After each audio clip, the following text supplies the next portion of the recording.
We will begin. Agut Chodesh. Welcome everybody to the second session of Who is Moshiach, or as we call it, Electing Moshiach. We are very excited for everybody to be with us tonight for this important evening. Everything that we will be discussing over here is the foundation, not just of Yiddishkeit and everything in general, but specifically we are holding today. Before we begin, I just want to say that tonight's session is in Schus, and it should bring a complete refuah shlema for Chaim Shneir Zalman Yehuda ben Hinda Yecheved, Chaim Mushka bas Shifra Chana, Shira Malka bas Esther Chaya, and Tina Kalevi ben Dvor Aleya. We really appreciate everyone taking their time for this important evening. This is the second part, part two. What we're going to be primarily focusing on tonight is what's very timely and important, the concept of restoring Malchus Beis David. Restoring Malchus Beis David is something that the world needs, and is something that the Rebbe has told us as we are getting closer to the Geula is of utmost importance. We know that the idea of accepting Melech HaMoshiach and the idea of Malchus Beis David in general is something that is founded very strongly in Yiddishkeit, and it is something that we are really have to pay attention to, because it's not just something that is foreign, but it's something that we have to live with every day, and especially today. From Hosea, where it begins, to the Mefarshim, Rashi, Barbanel, Metzudas David explain about this and speak about this. We have over here a little bit of a flyer that I'm trying to share in the back end. But we're going to hear about this and much more from our speakers tonight. We're going to be hearing from each one of the speakers for about 15 minutes, followed by questions and answers. Any chat is going to be only to the host. So feel free to send in any questions, and we will try to get to them at the end. We hope that everybody is going to be able to stay for the remainder of the evening. Everything that we're discussing tonight is, of course, vital. So I want to get straight into it. We're going to begin with our first speaker, world-renowned speaker, Rabbi Heschel Greenberg from Buffalo, the Rebbe Shliach in Buffalo, director of the Jewish Discovery Center, author of many books on Torah, Gemara, Halacha, etc. He's going to speak primarily on the history of Jewish kings, and the idea of the Am, the nation, appointing the Melech, appointing the king. Rabbi Greenberg, please. Unmute. Thank you very much, Yashikayach, and it's indeed a privilege to be able to do whatever we can do to hasten the Geula, Hamitas Vashlema, especially in these days, today being Rosh Chodesh, Menachem Av, we certainly can do with Menachem Av in the fullest sense of the word. Before I speak, rabbis like to say a few words before they speak. So before I talk about briefly the history of a monarchy in Judaism, I just want to talk a little bit about the whole concept of the monarchy is a little bit strange to the modern mind. Having a king rule over you is an anachronism to many people. It's something that we thought was long outdated and no longer a relevant form of government. So why would we want a king to rule over us? But you know what? Winston Churchill has quoted someone who said that democracy is the worst form of government, except for all the other forms. So democracy itself is not the panacea, it's not the best form of government, it's just the best form of government we have today. Because in a democracy, you have to assume that the people who are voting know what they're voting about, for whom they're voting and why they're voting. And also in a democracy, usually a more vocal and militant minority seems to be able to take over. And we're seeing some of that happening today before our very eyes, how militant minorities are controlling things. So what is the ideal form of government? So the truth is, the monarchy, the way people look at a monarchy is of course not the right form of government. We're talking about the ideal monarchy. And what is the ideal monarchy? The Melech, the king, is someone who enjoys two different selections. Number one, he's selected by God. So he has certain inherent powers of leadership, of malchus, of royalty. And whether or not he exercises those powers, he is inherently and essentially a regal figure, someone who has this exalted nature because of his closeness to God. A monarch who is not exhibiting that closeness to God is a failure as a monarch, but a true monarch is someone who has that chosen status, but at the same time, the people have to be the ones to accept that person as a monarch. A monarch is not supposed to be a dictator. He is someone who is chosen by the people. Now, we know that Moshe Rabbeinu, Maimonides says, was the first king we had, but it wasn't easy. God had to take a full week in order to elicit the regal, the royal, the powers that Moshe Rabbeinu had as a leader. It took God a full week because Chassidus teaches us that the power of Malchus, the attribute of Malchus that we have in our soul, is the most deeply embedded faculty that we have. And it takes tremendous effort to elicit, to reveal, to expose, to actualize that potential. So Moshe Rabbeinu was chosen by God, but it wasn't enough. He had to have the strong emphasis and inspiration to bring out that power. Now, when we elicit the power of a melech, of a king, and that happens through the nation, and we'll talk a little bit more about that as we go on, but then there's a reciprocal motion. The king, after we accept him as our king, he ignites the spark of royalty in all of us. So when we talk about Moshiach as a king, we're talking about someone who we declare as king. Yes, he's chosen by God, first of all. We declare him as king. But once he has that position and activates and actualizes his royal status, he awakens within us our royalty. And what is royalty? Royalty is total control over our mind, over our feelings, over our actions. You know, our century, the past century, witnessed the most evil person in all of human history. And what did he do? One evil person galvanized an entire nation to commit the most atrocious genocidal actions. How much more so we have to believe that one person, the holiest person that ever lived, will be capable of igniting a spark within all of us and bring us into the era of Geula, of redemption. So let me talk a little bit about the history of a king, the halachic status of a king.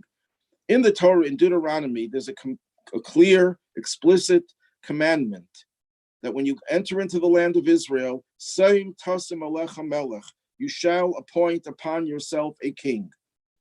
Now, one could perhaps read the text in a way that it's not an outright commandment, it's a license, a permission given, but the Talmud in Tractate Sanhedrin makes it very clear that when the Jewish people entered into the promised land, into Eretz Yisrael, they were given 3 mitzvahs. Now, of course, they had many more than 3, but these were 3 primary, essential, communal mitzvahs. One was to appoint a king. That was the first.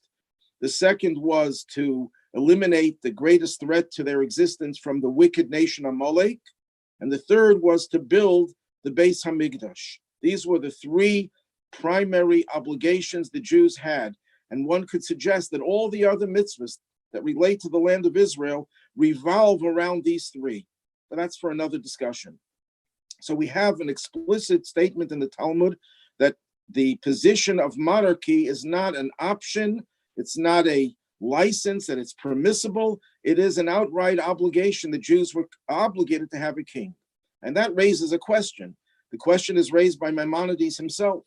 Why is it that in the book of Shmuel, the book of Samuel, we're told that when the people asked for a king, Shmuel was extremely upset that they despised him. And God said they didn't just despise you, they despised me as well. Why was Shmuel upset? Why was God upset if that is a commandment? There are many ways of answering. I'm just going to share a few. Maimonides himself gives an answer, and he says that they had a justification to ask for a king, but they asked for a king for the wrong reasons. They asked for a king because they wanted to be like all the other nations around them. They wanted a figurehead who can lead them in war. They were not interested in a king to establish a country, a land under the direction of Hashem, under the direction of the Almighty. The other commentators say that, yes, monarchy was the right thing, but it was premature. After all, from the time they conquered the land until the first king, over 300 years passed. So it shows that if a king was a necessity, it could have been done earlier. But it seems that it had to be the right time and the right situation for the monarchy. It was premature. A third reason given by the Kli Yakar, they wanted a king not to subjugate themselves to the king. They wanted a king to be together with them. They actually, the expression they used was not the way the Torah puts it, Saim Tasim Alecha Melech, appoint a king on you. That means the king will rule you and you will have to follow his dictates. But they said, Sima Lanu Melech, appoint for us. The king was to serve them, and they did not show that they were willing to serve the king. In Hasidic thought, there's another answer given that probably explains better some of the other answers, especially Maimonides' answer. Generally speaking, a king is there for two reasons. Reason number one is to make sure there's order, there's no anarchy, that people don't swallow each other alive, as it says in Pirkei Avos and Ethics of the Fathers. So we want to have a king who will guarantee their safety and security for the inhabitants of the country. That's one reason. And another reason is to bring the people closer to God. By people surrendering their egos and their whole beings to the king, and the king himself has surrendered his ego, they were vicariously, through the king, actually surrendering themselves to God. The people did not want a king for those reasons. They didn't want it for the higher spiritual reasons. They wanted it for the very lowly reasons. And there are different levels of that itself. So what is the king's primary obligation? A king's primary obligation is to uplift the people and bring them closer to God. As I said before, the king, if he's the appropriate spiritual leader, if he uses his faculties and his powers properly, he will ignite the spark in every person, in every member of the community, that they too should live a higher level of existence in terms of their relationship with God. Now, as I mentioned before, a king is not someone who imposes himself on the people, at least not initially. Ein melech below am. There's a principle that is mentioned in medieval writings, and the Alter Rebbe brings it in his Tanya, that there's no such thing as a king without a nation. That means you can't be a king on your family. You can't be a king over your high-ranking officers. You need a nation. You need a distinct people, and they have to recognize you as the king and accept you and declare you as the king, not just in their minds, but it has to be expressed verbally, as we find in the Tanakh. People would say to the king, Yechi HaMelech, David, may the King David live forever. By saying that, you were declaring your allegiance to this king. Now, it's interesting, what we find is that King David was anointed by the prophet Samuel, and yet he didn't function as a king. Shaul, King Saul, who had anointed a few years earlier, was still practicing as a king, acting as a king. King David was not yet functioning as a king, even though he was anointed by the prophet. What does that mean, to be anointed by the prophet? That means that God has sent the prophet, direct line to God, from God, to choose you, King David, as the king. And yet he wasn't the king. It took time before he was accepted, first by a few hundred of his own people, then by his own tribe, the tribe of Yehuda, and then finally by the whole entirety of the Jewish people, and he unified the entire people. So we see that royalty, even though it's divine, but because the whole concept of royalty is that it encompasses the entirety of the nation, and it doesn't encompass them by overwhelming them, it encompasses them by getting them to devote themselves totally to the ideals of this monarch. It has to be gradual, otherwise it's not natural. Otherwise, it's a miracle. And where do we find the idea that we have a role in appointing the king? One of the commandments in the Torah that I mentioned before is Saim Tasim Alecha Melech. You have to appoint a king. The chinuch, the authority that enumerates all the 613 commandments, says that that mitzvah applies even today. In what way does it apply? So he says that all the laws that pertain to a king apply today as well. That if there's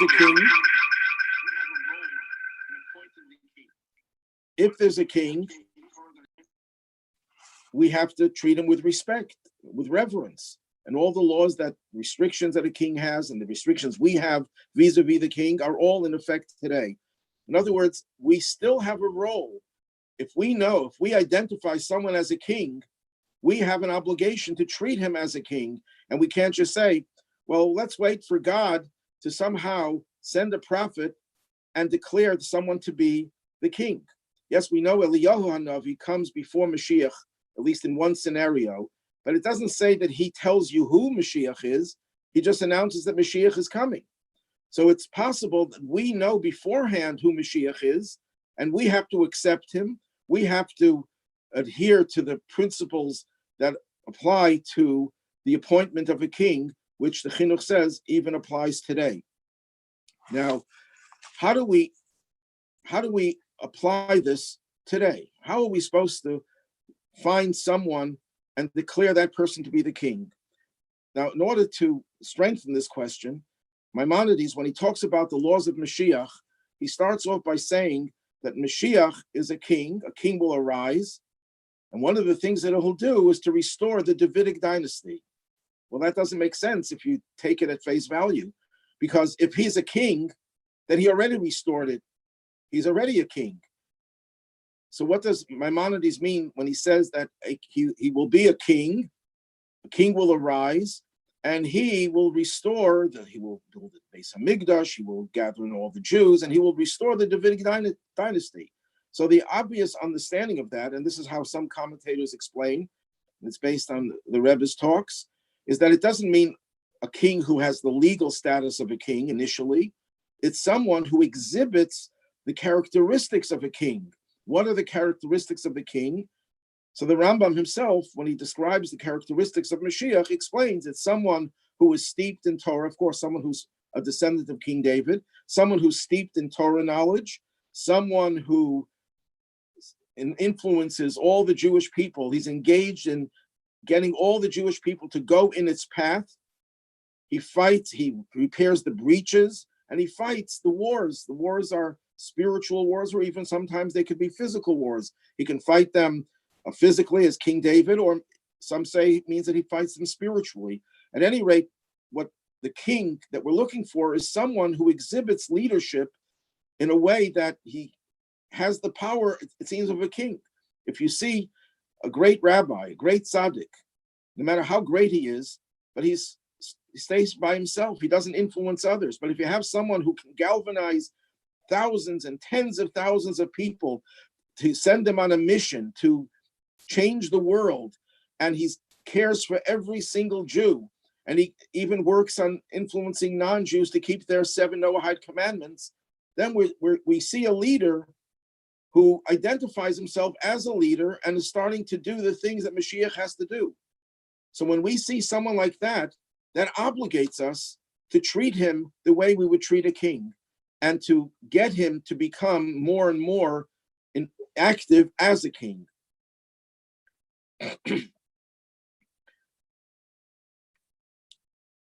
If you noticed on that handout, on that poster, it had a quote from the book of Hosea, one of the biblical books, which we quote actually every month. Every month, at the beginning of the month, when we see a new moon, we have a special prayer called Kiddush Levana, sanctifying the moon. The moon is a symbol of the Jewish people, but it's also the symbol of the leadership of King David and his descendants. In fact, when they declared the new moon, the Talmud says they had to send a signal that it was done because it had to be done secretly. And what was the signal? David Melech Yisrael Chai V'Kayim. David, the king of Israel, lives and endures forever. So we see that the whole idea of sanctifying the moon is a expression of the renewal of the Davidic dynasty, of the coming of Mashiach. And we quote this verse in Hosea, which you have on your poster. And I'm going to just quote it again, afterward. Afterward means after the absence of a leader, of a king. the children of Israel will return, and they will seek out Hashem, their God, their God, and David, their king. In other words, we're going to be seeking out two things, God and King David. So Rashi explains, as you see over there, that the signs of redemption will not be shown to Israel until they return and seek all three things. What are the three things? God, the Beis HaMikdash, and King David. We need all of those three things. There's another Midrash that tells us, and by the way, Rashi's words are based on the Midrash, so they're much earlier than Rashi. But another Midrash tells us that the reason why the Jews suffered in the days of King David is because they didn't demand the building of the Beis HaMikdash. So that even though they had King David, it was not enough. They needed all three. The Abarbanel says here, we see here how closely the kingdom of David is linked to the sovereignty of God, because Jews strengthened attachment to God by subjugating themselves to Davidic monarchy. In other words, they go hand in hand. By subjugating yourself, by surrendering yourself, giving yourself over to the leader, Davidic monarchy in this context means Moshiach, so that in the end of days, Jews will seek both the kingdom of God and that of King David, as the two are inseparable. And the Mitzudas, one of the other classic commentators, echoes the sentiments. They will also seek King Moshiach, who descends from King David. So when it says kingdom of David, it doesn't mean David, historic David. It means the David incarnated within Moshiach. And from him, they will present their request to Moshiach, and he will rule over them. So in other words, Moshiach must be and will be accepted by the nation. Now, it doesn't happen in one step. Just like King David was not accepted by everyone initially. In fact, he was opposed by many, but little by little, the people began to recognize his sovereignty and they became his subjects.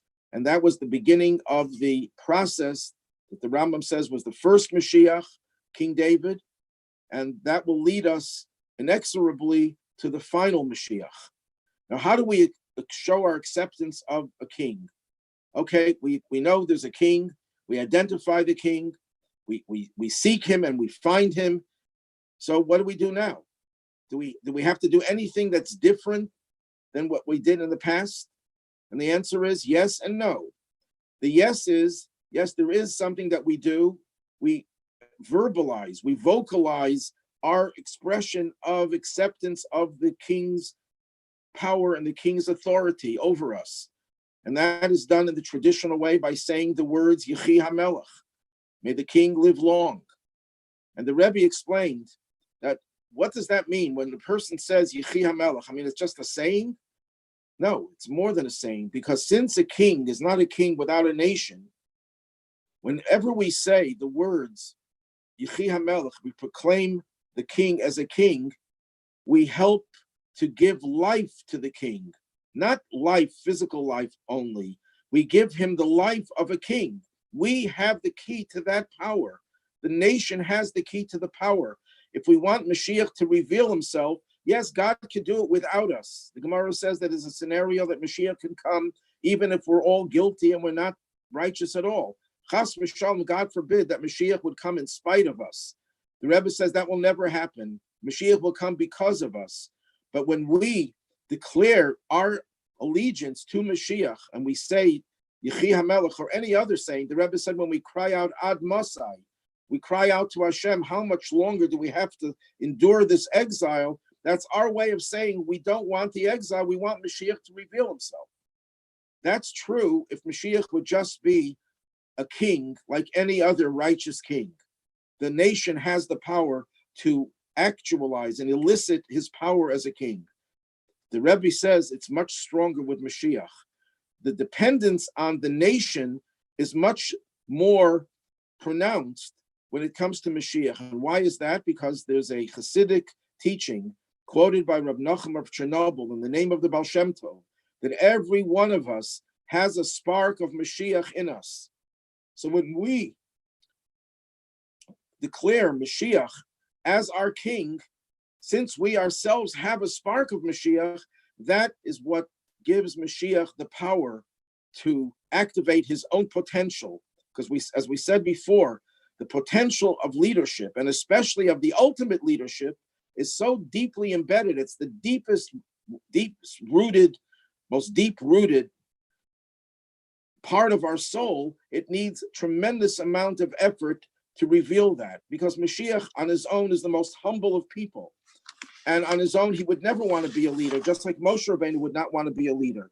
But it was through the people, but with regard to Mashiach, that will declare Yechi HaMelech. And in addition, and this I'll conclude, everything we do, every mitzvah we do, and we have to increase, every one mitzvah could be that one final mitzvah that tips the scales and brings us to this critical mass that we need to bring the Geula. Every mitzvah should be focused on, we're doing it in a way so that it finishes the process and we make this world a dwelling place for God, which is the very reason, the rationale for creation in the first place. And to that end, all of our mitzvahs are directed.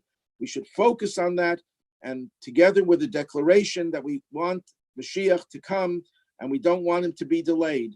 And that itself is the strongest effort that we can do to bring about the Geula Shlema. May it be this very day, take of a miyad mamish, imminently.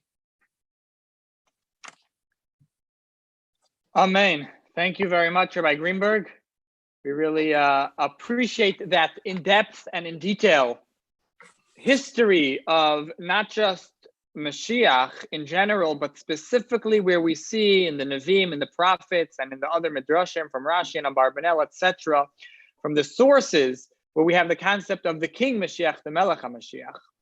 That flyer that we showed already twice, it's a beautiful flyer that was made recently in honor of 70 years of the Rebbe's leadership. It's available for everybody to get them. I think it's for purchase on the website welcomingmashiach.org. It's a beautiful flyer. It has the picture of the lion and it has the sources. We always have to go back to our sources. So it's good to have it on a beautiful flyer in front of us. We can hang it up in our homes, in our offices, or give it out to others for Miftzayim, for a nice way to publicize what's most important.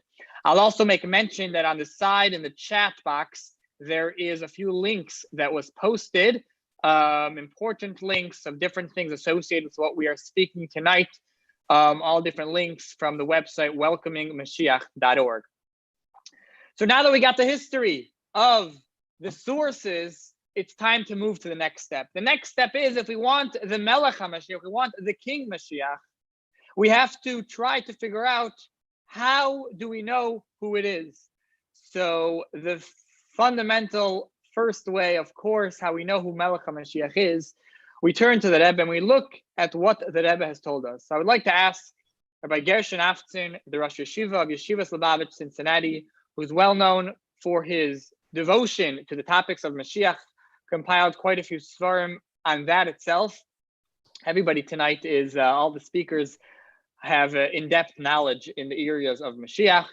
But I would like to ask Rabbi Avtzon to please share with us the Rebbe's position, if I can say, on how we know who Melech HaMoshiach is. Rabbi Avtzon, please. Thank you very much, Rabbi Turen, and really I want to thank all the organizers for this wonderful event. This is really the third time that we're getting together, Rabbi Wolf, Rabbi Greenberg, and myself, as on this special Zoom. I'd like to thank the organizers. I also want to point out the fascinating thing to me is that you would think that the closer we were to the time that Rebbe actually said the Sichas about Moshiach, that's where the excitement about Moshiach would have been. 10 years later would be a little less. 25 years later would be dormant completely. And I'm seeing something in front of my eyes, which is contrary to that, turns it on its head. I know that 10 years ago, I was approached by a few women, mainly Mrs. Zahaba Okanov, and they had a campaign to get people ready for Mashiach. And we got a few people together in a few different cities. It was like, mamish, you were considered extreme if you were even talking about this topic. Today, you put out a thing online. We have over 100 people that are eagerly waiting to hear. And so many people text me that I hope this recording will be made public after. We can't make it specifically at this hour. We all want to hear about it. as time is going on, all of a sudden, it's getting more real, not less. And the truth is that's because we're actually getting closer and not further. We are further from when the Rebbe said it, but closer to when it's actually going to happen. So to me, it's just a fascinating thing to observe and to see in front of our own eyes how the world is actually getting more ready, closer, more interested, and not less, because we're actually getting closer to Moshiach. I want to make sure to clarify from the beginning of my talk what exactly I'm going to talk about. I am not going to speak about how do we find Moshiach through the halachic perspective, going through the Rambam. We already spoke that in our previous classes. Rabbi Wolf went through in detail the Rambam and the steps and how do we find the simonim, the signs of someone to potentially be Moshiach. I want to address the elephant in the room, and that is, did the Rebbe actually say upon himself that I am Moshiach? Was that actually ever said? Did the Rebbe actually speak about himself in those terms? And does the Rebbe actually want us to actually be speaking of him in those terms and publicizing this fact? In other words, is what we are doing and talking about really something the Rebbe said, or is this something that Hasidim feel strongly about and we are doing it? Or is this really coming from the Rebbe himself? So I want to address that head on in clear words, and I want to put everything in the right perspective, because so many people come over to me and say, Rabbi Avtzon or Gershon, whatever the way they call me, and they say, when did the Rebbe become Moshiach? When did the Lubavitcher Rebbe all of a sudden become Moshiach? And I always smile and I tell them the Rebbe didn't become Moshiach. The Rebbe was born Moshiach. It just had to come out the same way a child grows up, but the Rebbe didn't become Moshiach. The Rebbe's neshama came down to this world as Moshiach. And I want to go through the growth of the Rebbe through the years. I don't know how many of you know, but there is a clear Sikha of the Frierdiker Rebbe printed black and white, where the Frierdiker Rebbe says that in the year 1902, there was a terrible gzeira, there was a calamity that was supposed to come to Klal Yisrael from on high. And the tzaddikim were all worried what's going to be with Klal Yisrael at that time. It was going to be a terrible, terrible event that was going to take place. And right before Pesach, in the year Tafrei Samach Beis, an event happened and the calamity was averted. That's all the Frierdiker Rebbe says. Something happened right before Pesach in the year Tafrei Samach Beis, and the calamity was averted. In the Sikha, he doesn't say what happened. That's it. Mysterious. We all know what happened 4 days before Pesach, Tafrei Samach Beis. The neshama of Moshiach descended into the world on Yud Aleph Nisan of that year, and from its very beginning, the Rebbe started saving Klal Yisrael from tzoros. This was the neshama that was descended into the world to save Klal Yisrael, and its very descent in the world already prevented a gzeira. From the little bit that we know as the Rebbe as a child, we all have our childhood memories, listening to Bubby and Zaidi playing in the grass. Everyone has their own memories. The Rebbe records precious little about his childhood. What we do know is that the Rebbe said clearly to the president of the modern state of Israel that since I am a child, I've already been perceiving and dreaming in my mind the way the world is going to look in the times of Moshiach. I want you to think about this. Which child is thinking these stuff? Which kid is like sitting back on the couch and saying, I really would like to envision the world the way it's going to be when Moshiach comes?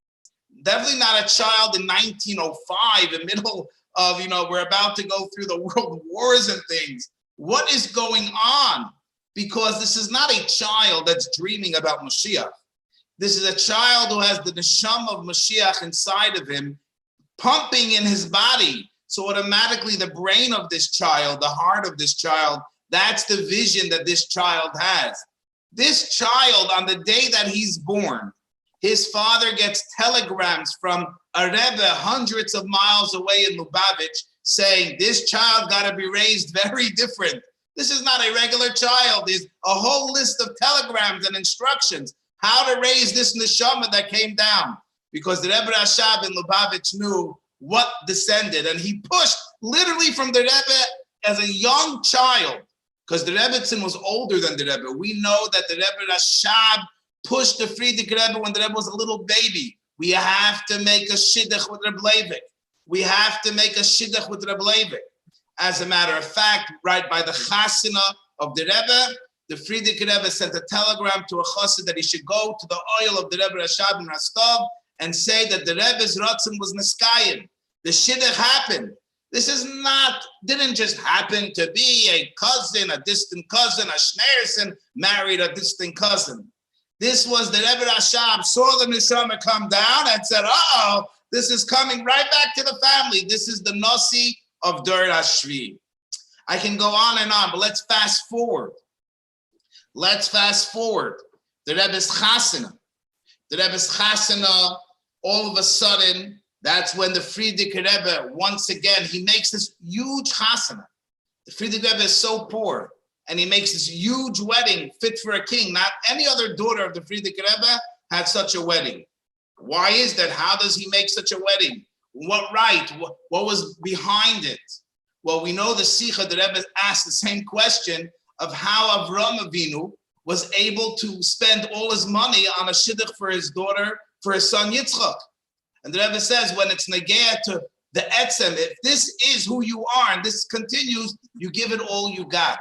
The Frierdiker Rebbe knows that this is the Nasi of Dor HaShvi. The Frierdiker Rebbe puts on the Streimel for the first time out of Lubavitch by the Rebbe's chasna. This is the sign that there's a new development, and the Nasi of Dor HaShvi, the Frierdiker Rebbe himself, puts the gartel on the Rebbe as a sign. That's how the Rabbi showed that this is the next Rebbe. This is it. Dor HaShvi is beginning, and the Rebbe is now part of the Frierdiker Rebbe's family. And we know, we're going to fast forward because I don't want to go over my time. On Yud Shevat, Tovshin Yud Aleph, the Rebbe accepts the Nesius, and what does he say? He says, hello, I want to tell you, since Avraham Avinu started bringing the Shekhinah down here, Moshe Rabbeinu was the one that made it happen. He brought the Shekhinah to this world on Matan Torah. The Rebbe says, I want to let you know the same thing is with Alter Rebbe is generation 1, and we are generation 7, and we are going to bring the Shekhinah. Anyone who reads that mimer understands that this is not another generation and another Nasi. This is the final generation, and our Nasi is going to be the one to bring it down here. They say a story that the Brisker Rav in Yerushalayim, he got hold of this mimer and he said, he told his Talmidim, this younger man meant that there is Moshiach. This younger man actually believes that he's Moshiach. He didn't say it in a positive way. But all I'm bringing out is that you read the mimer, you don't have to be a big Hasidic genius to understand. All you have to do is be able to translate Hebrew words, and you see this younger man is letting the world, he's putting the world on notice. I am coming to conquer the world. I am going to bring the Shekhinah to this world. And what does the Rebbe do? He does exactly that. He sets up a whole system of bringing Yidden back to Torah, bringing Yidden back to mitzvahs. He sets up a whole army. He sets up whole bases. He literally is following the script of the Rambam, step by step by step, all the while allowing us to realize that this is all about bringing the world ready for Moshiach. Now, we do know that everything has to come in stages. We have a plan, but sometimes the plan is not ready to be heard at the very beginning. So we have to make ourselves acceptable, and then we finally reveal to everybody, hello, this is what it's all about. This has been the way of Chassidim. There were Chassidim of the Baal Shem Tov, of the Alter Rebbe, that lived in villages and towns for years and years and years, and nobody knew that they were Chassidim.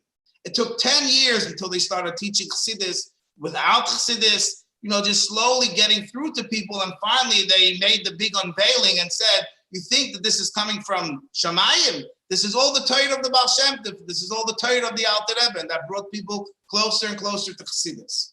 The Rebbe slowly built it up. Now, the whole time, Chassidim understood what the Rebbe was doing, And there were those that actually referred clearly to the Rebbe as Moshiach.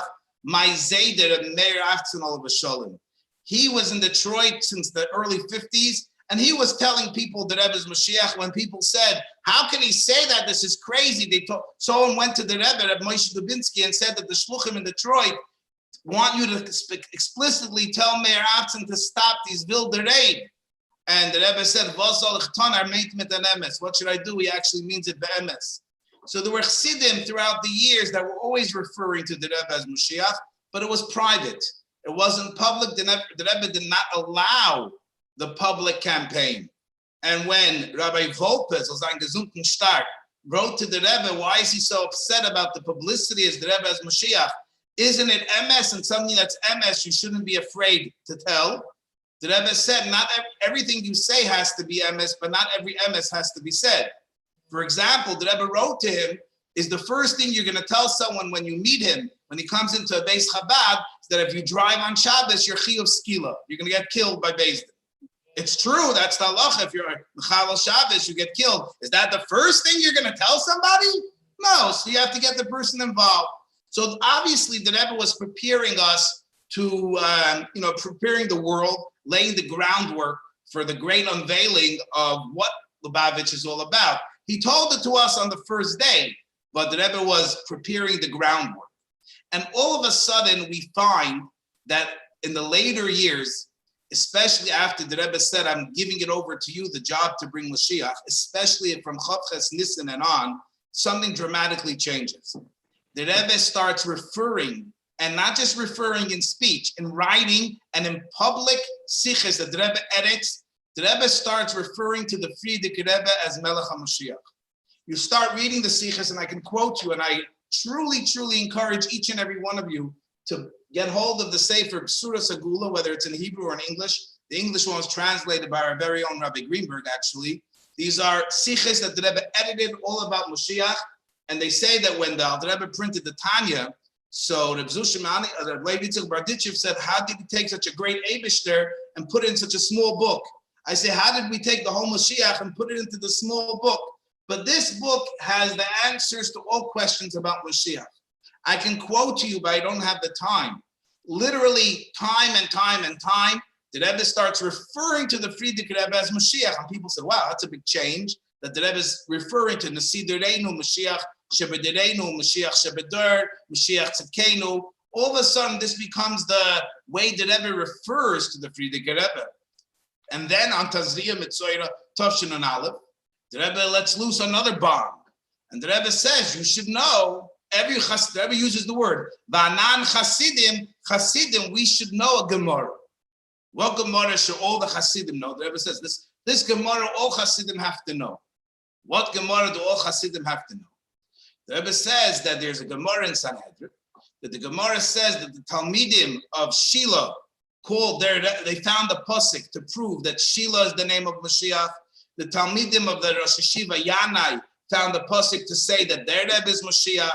The same as with the Rebbe Chanina. These were the three Gdolei Yisrael, the three Rebbes of the time. And the Talmidim were competing to find sukkim to prove that their Rebbe is Moshiach. And the Rebbe says, we Hasidim do the same thing about our Rabbeim. Now, the fact that the Rebbe said it by Farbrengen allowed it to be put into the Sikha, the edited Sikha that went public is a bomb, That the Rebbe is saying that this is what Chassidim are looking to do. A Chassid, what's the job of a Chassid? He's finding psukim to show how his Rebbe is Moshiach. But that's all okay. The Rebbe is igniting, putting more oil, putting more gasoline, getting people excited. But the Rebbe still did not say that I am Moshiach. The Rebbe is putting all the hints out there. The Rebbe is allowing us to refer to him in that way. But did the Rebbe actually say, I am Moshiach? So people said, the Rebbe can't say that because the Melech has to be appointed by the people. But that's true. But that's not what happened. At a certain point, the Rebbe made sure to let us know that, no, I'm not just referring to the Frierdiker Rebbe. I know what you're thinking, and yes, it's me. When and where did the Rebbe actually say clear on himself, Rabbi Sai, Klal Yisrael, Adasa Hasidim, I want you to know that I'm Moshiach. Well, I'm going to read for you a sikh, and I strongly encourage, because there's nothing like facts. Facts don't move. It just doesn't. It doesn't move. It doesn't change. The Rebbe's words are emes, and they are forever. You could think we're crazy, but I want to tell you, a lot of people think we're crazy. But you know what? When you tell them it's true, but I'm just repeating the words of the Rebbe, it's a whole different thing. It's not like, oh, I made it up. I'm just telling you what the Rebbe says. If they think that it's too wild, that's a question on the Rebbe. It's not a question on the Chassid. The Rebbe, and this is page 194 in the B'sura Segula.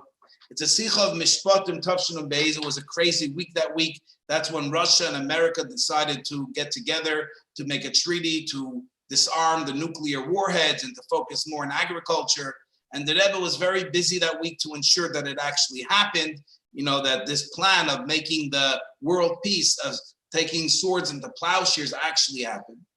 And the Rebbe, by the end of that Fabrengen, says that we want Moshiach to come miyad mamish. That was a lashon that the Rebbe used very often. Moshiach should come immediately, right away. And all of a sudden, the Rebbe stopped. And the Rebbe says, I want you to know something about the word miyad.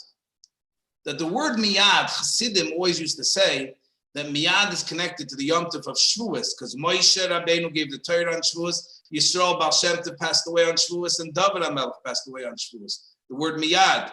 Here the Rebbe says the word miyad is the three eras of the Frierdiker Rebbe's life, and I'm going to use the lashon that Val Seder Akir V'Aleinu. The Rebbe says I'm going to spell out the word miyad into three levels, three stages of the Frierdiker Rebbe's life. I'm going to go backwards. The Rebbe says Dalid is Doiver. Doiver means the Rebbe Rashab. That's when the Frierdiker Rebbe was alive in the lifetime of the Rebbe Rashab. The Yud of miyad is Yosef Yitzchak, is the Frierdiker Rebbe himself. And then the Rebbe says there's a mem left. Who's that mem? If you think about it, every child knows what you say.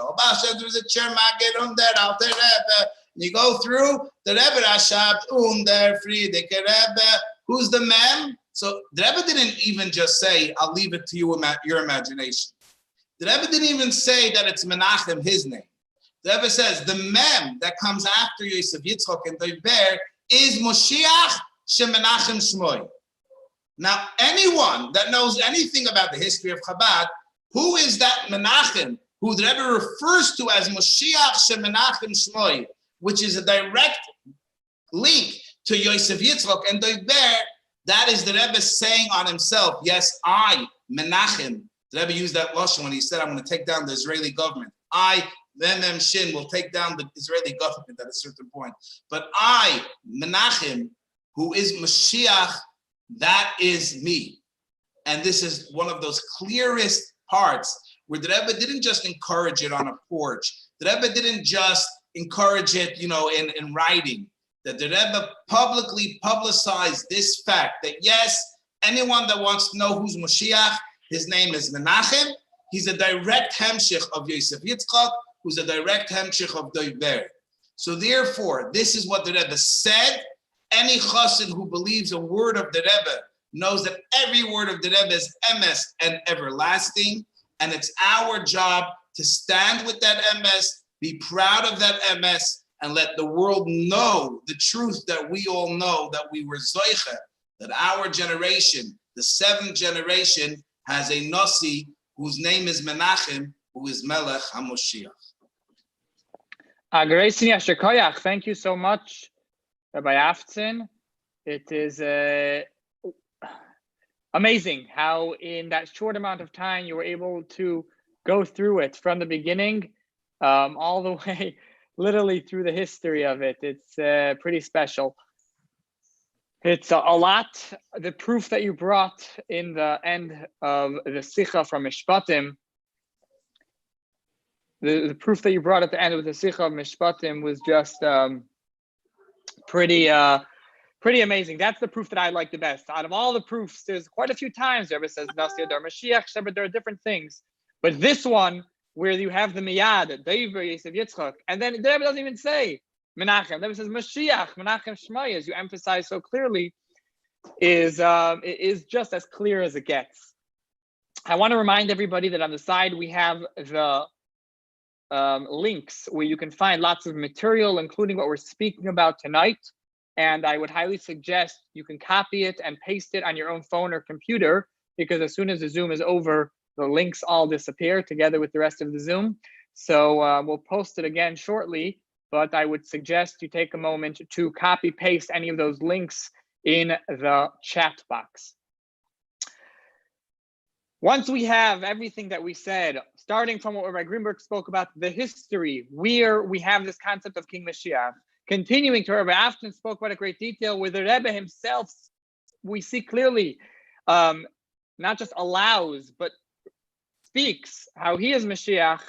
We are going to move along to Rabbi Reuven Wolf, a shliach in Los Angeles, the director of the Mayan Yisrael Center in Los Angeles, who over the past few years has been traveling around the world virtually and physically, spreading the imminent message of Mashiach, how it is here and it's now and it's so important, and how we see it in every aspect of the world. So I'm going to ask Rabbi Wolf if he could please share with us how this is relevant practically in our lives, how we could take this and bring it into actuality. And of course, the goal of it all is to bring about the complete revelation of the Rebbe as Melech HaMoshiach. Rabbi Wolf, please. Okay. Yasher Koyach. After Rabbi Avtzon's words, it's so clear and so sharp and so vivid.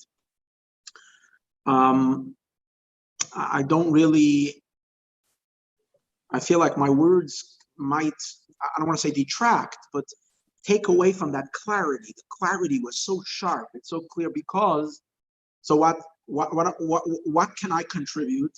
I'm trying to contribute a little bit the idea that this is happening Momata Lamaila as well, which means that the world itself is calling out that now is the time. The world is yelling and screaming, and everything, all of existence is thundering, literally thundering to each and every one of us and says, what are you waiting for? Let's make this happen. Now, whenever a message is coming from the world, it's not as clear as when it's coming from the purity from heaven, when it's coming from above. So I don't want to chas v'sholom take away anything from Rabbi Avtzon's sharpness and vividness by me patchkening a little bit with the cloudy, with the fog. But this is where I came to it today. So bear with me. I think a lot of people struggle with the darkness and struggle with the questions and struggle with. So I think it's important to appreciate that. Why now? I mean, this is information that we've had for 30 years. What's going on right now? You know, we all know, and I don't have to repeat, that this year has been a year of tremendous tribulation, and the world, like the Rebbe would say, shakeltzach. And this time it's for real. The world is really, really shaking and quaking. And we've experienced, if you call it in Tafshin Pei, or as they say, 2020 has been a year that no one expected. Things are really going, topsy-turvy. The world is literally spinning out of control.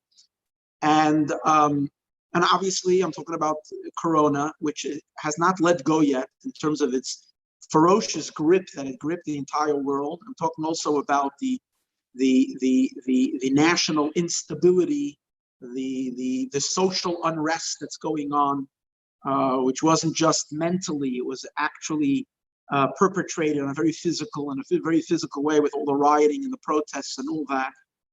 So these are massive, massive events, and we're forgetting, because before this whole Corona happened, there was all this anti-Semitism that was going on. There was the attacks in Crown Heights and the attacks in Jersey City, following Pittsburgh, we're dealing with a period of time that was very rough, if I can say, very, very rough.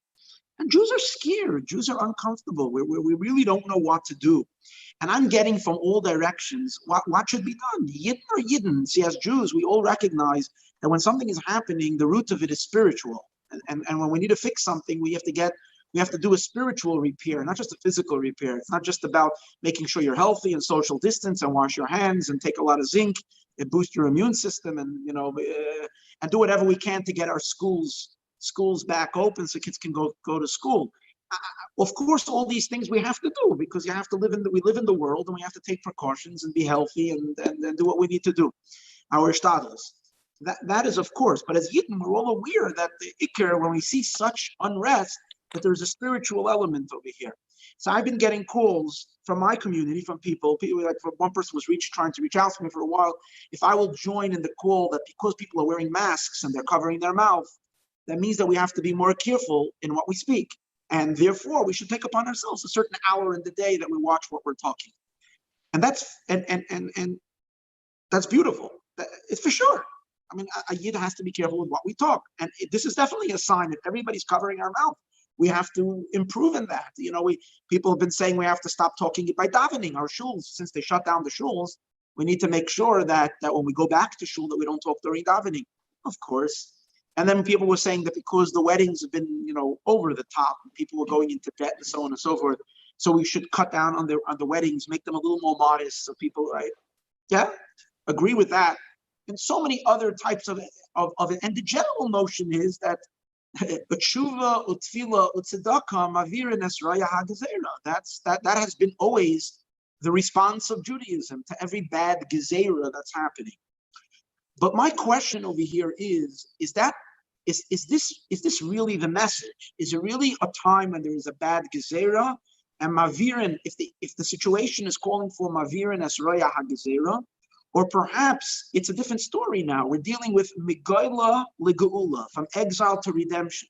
Not removing a decree so that life in exile, our previous life should continue, but rather perhaps what we're being prodded to from above. Not everybody listening to this are sworn tonight, are sworn Chabad Hasidim and gung-ho already programmed Moshiach and fully devoted. I don't know who the audience is. I suspect that there might be people that are just out there listening in, trying to make sense of the world, of what's going on. See, to a Chabad Chassan, I think it's very clear. If the Rebbe said in 1990 that Egiya Zman Gulaschem is Egiya Zman Gulaschem, then that's the end of it. The time of redemption has come, and therefore, time of redemption has come. I'm talking about people that might be on the side saying, how do we know this? Maybe not exactly. Maybe Golus is still going on, and Mashiach will come, I think there is perhaps just a thought in, if we try to analyze the occurrences of the last year. I mean, of course, it's the primary fundamental call that we have to do away with exile and transition to Geula is obviously the fact that we have a clear nevuah and a prophecy that the Hine Moshiach ba, that Moshiach is about to come, and Egiya Zman Gulaschem.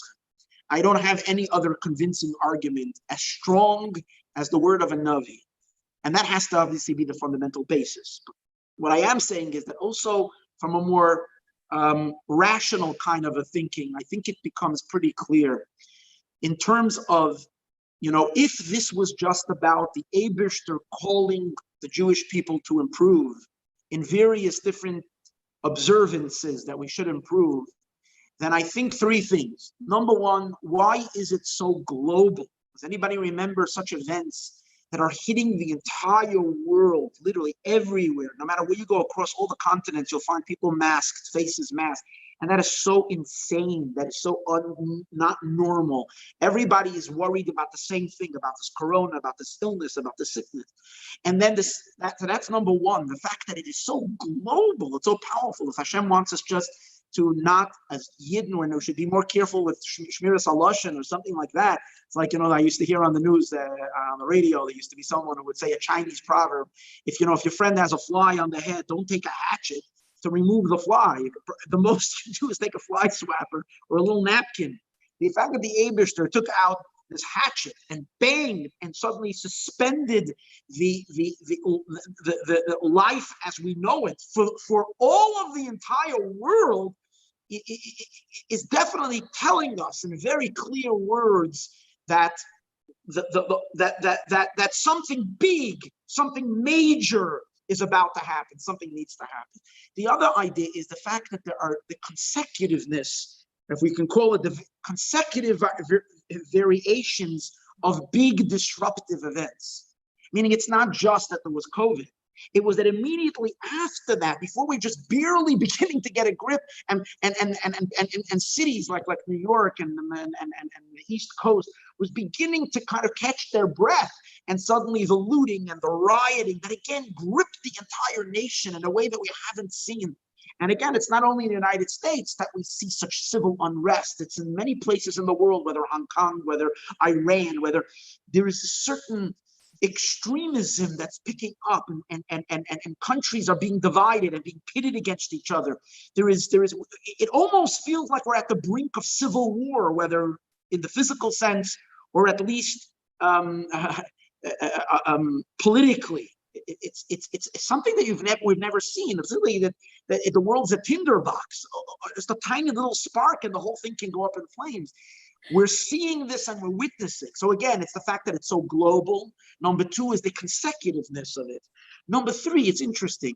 I think the most important part that's telling us that what the Eibishter wants of us now is a major shift in our direction. It's turning from Golus to Geula, and that our avodah has to be not just tightening the screws of our ordinary observance, but a paradigm shift, a focus in a whole different direction, or to say our trajectory has to be in a different direction. We're moving somewhere else. I think is because the fact that the disruption that happened this year was a disruption that affected. It brought our communal observance to a halt.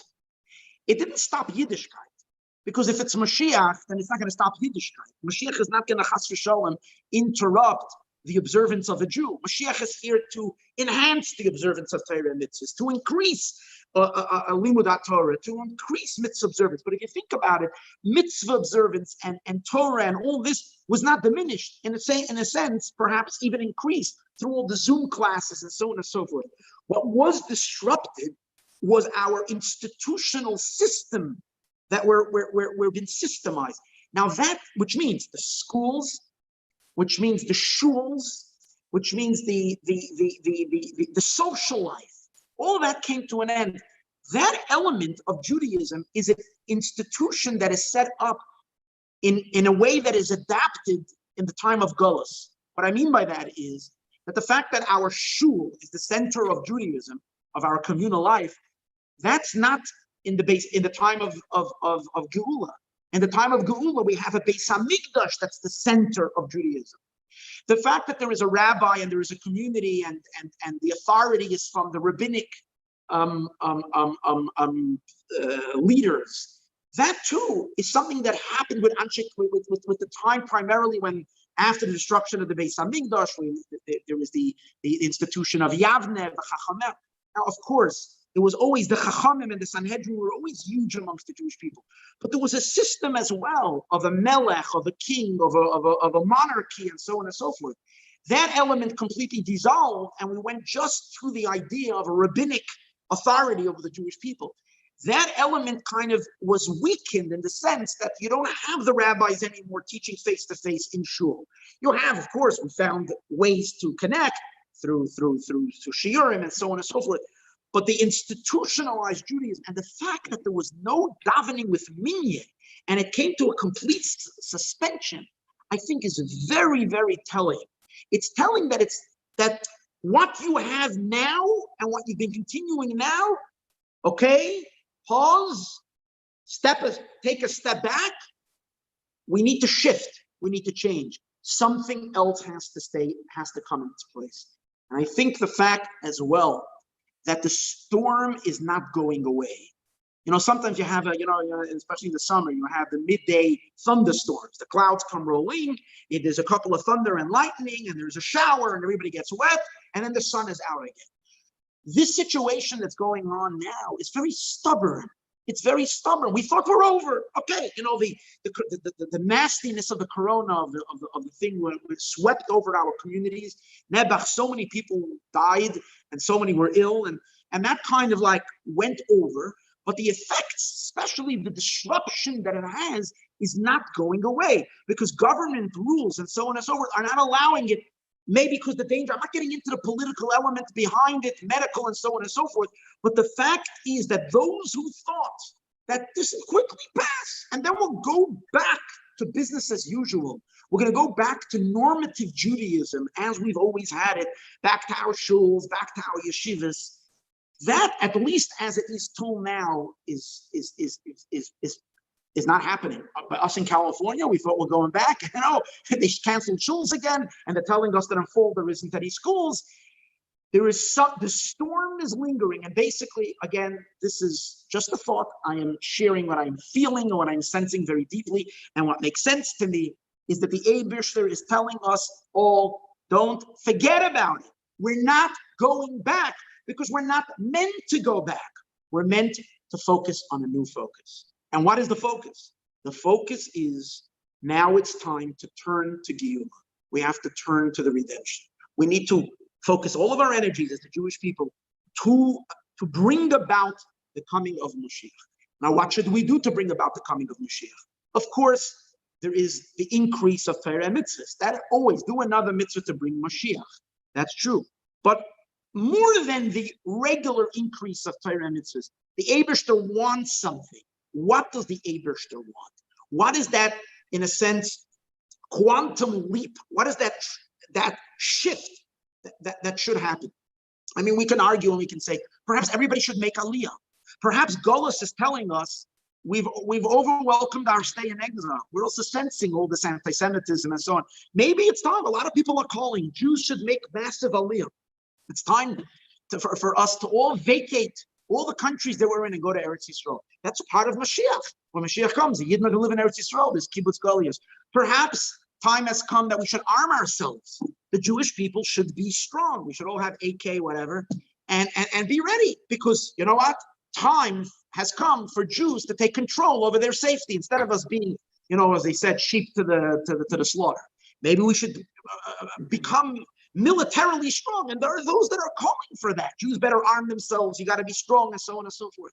And that perhaps can also be messianic, because in a sense, Jews will no more be terrorized by the nations. That's part of the idea of Shibud Malchus. Maybe that is what Jews should be doing. I don't know, all kinds of other things. The problem with that is, from a halachic perspective, and this is something so fundamental, and I think to our conversation today, from a halachic perspective, and that's what we have to follow. When it comes to Mashiach, midrashic elements always take backstage compared to, it's not just one Mashiach, it's compared to everything in Judaism. Halacha is halacha. So in halacha, we have the Rambam, how the Rambam establishes the coming of Moshiach. Yes, the Rambam says there is going to be aliyah because Jews are going to return to Eretz Yisrael, so we can have restoration of Yovel. We need all Jews living in Eretz Yisrael. Yes, Jews are not going to be any more intimidated and persecuted by the nations. All these things are going to happen. But the Rambam precedes all of that and says that the nucleus, the power, the force that's going to drive all of that, the koyach behind it all is going to be Melech HaMoshiach. And that's what Rabbi Greenberg had mentioned earlier, that the Rambam emphasizes Yamoid Melech, a king is going to rise. That king that's going to arise, that's going to be noted as a king, accepted as a king, and have power over the Jewish people as a monarch, that Melech is going to do what? He is going to bring about, he is going to be the one who's going to build the Beis HaMikdash. He is going to be the one who's the Yekabetz Nidchei Yisrael, which means that the primary order, and the Rebbe emphasized this many times, that if the Rebbe was vehemently against the idea that the return to Israel and Zionism and the war of independence and what we call Medinat Yisrael is chas v'shalom. The Rebbe chas v'shalom completely rejected the idea that that's reshis tzmichas geulaseinu. And the Rebbe's argument was that that's not being done through Melech HaMoshiach. The Rambam's clear that the return, the restoration of the Jewish people to the land and the building of the Beis HaMikdash is something that is driven and brought about through the Melech. So the first thing that needs to happen is the acceptance of the Jewish people of the Melech. So when we are standing today's days at such a crossroad, at such a crisis, where the world is shaking, and as mentioned earlier, we cannot go back, and it seems like Milmaila, they're not letting us go back. And to add, I just want to say before I would like to address, I know I might be taking a few extra moments more than my time, but before I get into actually what should be done, again, to emphasize how important that we do it, and we do it now, and we don't have any time, we're running out of time. You see, one of the things that the Rebbe told us, that in a sense, the Rebbe said already, Moshiach was downloaded. The Geula has been already downloaded. And now it's just going to take effect. The Rebbe says the Inyanim of Moshiach are already part of the world. It's going to start happening. The Rebbe pointed to various different things that are going to that are happening as a sign of Moshiach. The denuclearization, the Iraq, the defeat of the Iraq of Saddam Hussein, and so on and so forth. The fall of the previous Soviet Union. And after that, even in the years that we didn't hear the Rebbe speaking in the last 20, 25, 26, 27, 28 years that has been since Chav Zayin Adar, we've seen the entire Middle East completely change, transform. Israel has been emerging as a real superpower and as a super economy and becoming very, very powerful. Its enemies that have been around it have literally been dismantled in an incredible, miraculous way, if anybody really is paying attention to what's going on. New alliances with Eretz Yisrael in support of the Jewish people have been formed. All these are unbelievable miracles, which the Rebbe already said that you should know that the changes that are happening in the world are being impacted by Melech HaMoshiach. He's the one that's doing it. So in a sense, these events are part and expressive of the Geula that has been set into motion. But the Rebbe did say, for instance, one of the stunning things the Rebbe said is that when Mashiach will come, there will not be any more, we will not need any more the institution called Shoitrim. We will not need any more a police force. The world will be without the police. Now, when the Rebbe said it, that the governments, and why? And the Rebbe explained why. Because when Mashiach will come, there will be an elimination of Yetzer Hara. Once we will not have any more Yetzer Hara, so what do you need police for? You need people to advise, to guide, and therefore Moshiach is going to be the greatest counselor, educator, teacher, and guide possible. And then, of course, all those that are inspired by Moshiach and by the teachings of Moshiach, and by the teachings of Torah, and so on and so forth, will be those that will spread Moshiach's advice and Moshiach's guidance. The Rebbe said to all of us that we should notify the world that the world should accept upon themselves the Shofet and the Navi of the generation. Fine. Suddenly we see this amazing thing happening, something that is absolutely frightening and shocking, is that the craziest idea suddenly emerged out of the BLM protests is that it first it sounded like total fanaticism of a few total lunatics that are calling for defunding the police. But it's amazing that it caught on, and politicians and people are crying for defunding the police. Now we know, chas v'shalom, you defund the police, you take every police officer off New York City, Chicago, and wherever else in Los Angeles, so on. They'll be, after what we saw the riots, after we saw what was going on, after just look what happened in Chicago this weekend. I don't want to talk negative things in Florida, here, there, people murdered and killed. That would be devastating. So how can this thought even become part of normative thinking? The answer is the Rebbe said that that's where we are. It's Moshiach. Moshiach, the time of Moshiach is when we won't need police anymore. So since the Rebbe said it, and since that's the part of Moshiach's coming, that is actually happening in the world. But here is the problem. If the world, which means if society, implements or gets into this Moshiach state, but it's not connected or attached, at least in an open way, to the Pneumius. In other words, if we Chassidim, Jews, are not evoking Moshiach and bringing about the Hisgalus of Moshiach, but the world runs ahead of us into messianic type of living, but it's not, then it could be very scary and very dangerous, because you can't have that defunded police while people, when they're still Yetzer Hara, or when people don't have that clear inspiration. So on the one hand, we're seeing unbelievable signs of Geula, signs of Moshiach, but what I'm saying is it's like the baby needs to be born, but it's already, the mother is already, you call it, she's over. The birth of Mashiach, which means the revelation of Mashiach's kingdom, must happen already now, because the world is not waiting for us to wake up. The world is going there, but the world goes there without us being there. We're in trouble. I'll give you another example. Take Corona. What is Corona that's wreaking havoc on the world? What is it really? What is it really? Corona means coronation. Tafshin Pei arrived. It's time for the world to recognize the coronation of God by accepting the Melech HaMoshiach.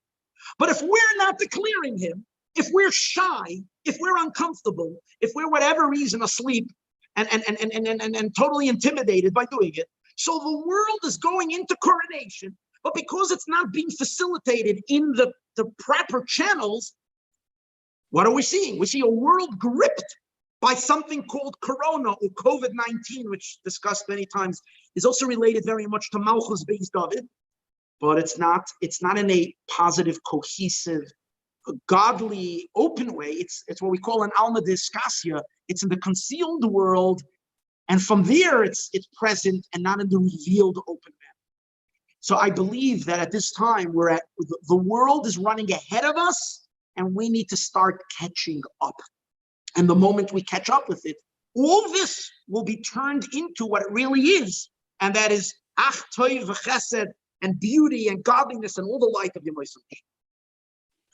So, what exactly does constitute the avodah of accepting Moshiach? Well, as mentioned by Rabbi Avtzon earlier, how the Rebbe said clearly who he is, and that there is already a Melech Beis David, and the only thing that needs to be now is the hiskashrus between the people and the Melech. Based on what Rabbi Greenberg has already mentioned earlier, that there's no such a thing as a king without a people.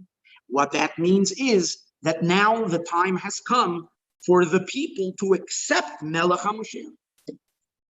And it's interesting, and you can see it in the picture over there, that this avodah of the people accepting Melech HaMoshiach is something that started already in 1990s and 1991, right after the Rebbe gave that bomb sichel, when the Rebbe cried, and the Rebbe cried out to us, and he said, I did whatever I can, and now I'm giving it over to you.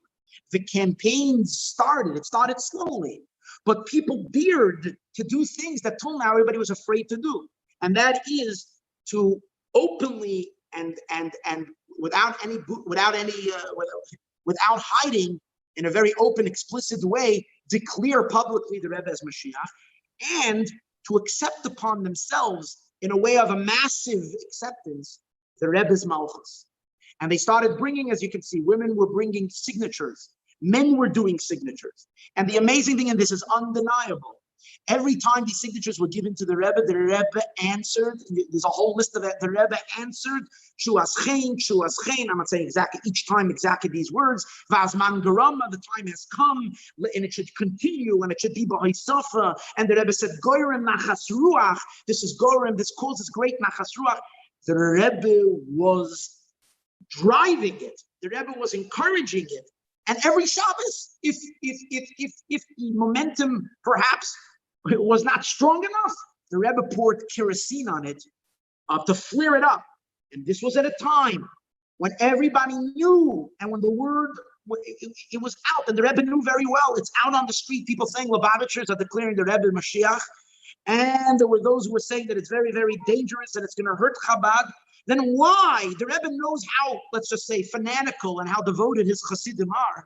Why in the world would he take literally kerosene when there's a fire burning, and instead of stuffing it out, every Shabbos he would continue throwing that on? Is a sign that the Rebbe clearly was in on it. Not in on it, but wanted it. But he couldn't say so explicitly, even though Rabbi Avtzon showed how he did say explicitly.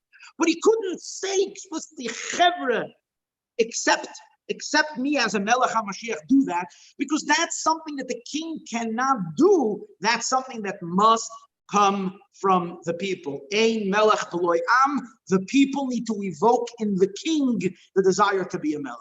That's the way it is, and there's no other way other than that. So what exactly could we and should we do? So what we should do, number one, simply it means, now we use the acceptance of, the model of accepting a king. Obviously what Rabbi Greenberg said, the model that was done when the other kings, when they would cry out, Yechi HaMelech, that was their. But we can also use the idea of Rosh Hashanah. Rosh Hashanah, we have to coronate God.